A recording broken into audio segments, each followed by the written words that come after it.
శ్రీకాకుళం జిల్లా సింగుపురం హైవేపై ఘోరమైన రోడ్డు ప్రమాదం జరిగింది. ఈ ప్రమాదంలో ఒకరు అక్కడికక్కడే మృతి చెందగా 8 మంది తీవ్రంగా గాయపడ్డారు.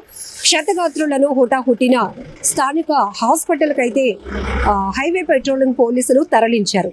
అయితే ఒడిశాలోని కోరాపుట్ నుండి బరంపురం వైపు వెళ్తున్నటువంటి ప్రైవేటు ట్రావెల్ బస్సు, అందులో 35 మంది ప్రయాణిస్తున్నారు.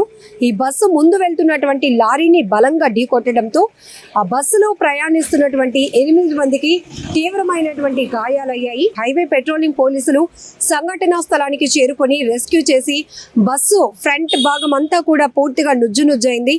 అలానే ముందు వెళ్తున్న లారీని ఏదైతే బస్సు ఢీకొట్టిందో లారీ కూడా పూర్తిగా ధ్వంసమైనటువంటి పరిస్థితి. అయితే ఈ బస్సులో ఇరుక్కున్నటువంటి తీవ్రంగా గాయపడిన క్షతగాత్రులను రెస్క్యూ చేసి తరలిస్తున్న టైంలో వెనుక నుంచి, అంటే హైవేపై ప్రమాదం జరిగింది కాబట్టి అటుగా వెళ్తున్నటువంటి గ్రానైట్ తరలిస్తున్న లారీ సడన్గా బ్రేక్ వేసింది. ఎందుకంటే అక్కడ రెస్క్యూ జరుగుతుంది, ఏదో రోడ్డు ప్రమాదం జరిగిందని.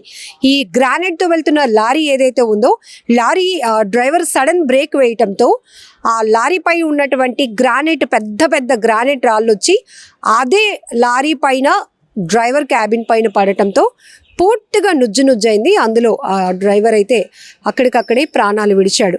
దాంతోపాటు బస్సులో ప్రయాణిస్తున్న, ముందు బస్సు ప్రమాదం జరిగింది కాబట్టి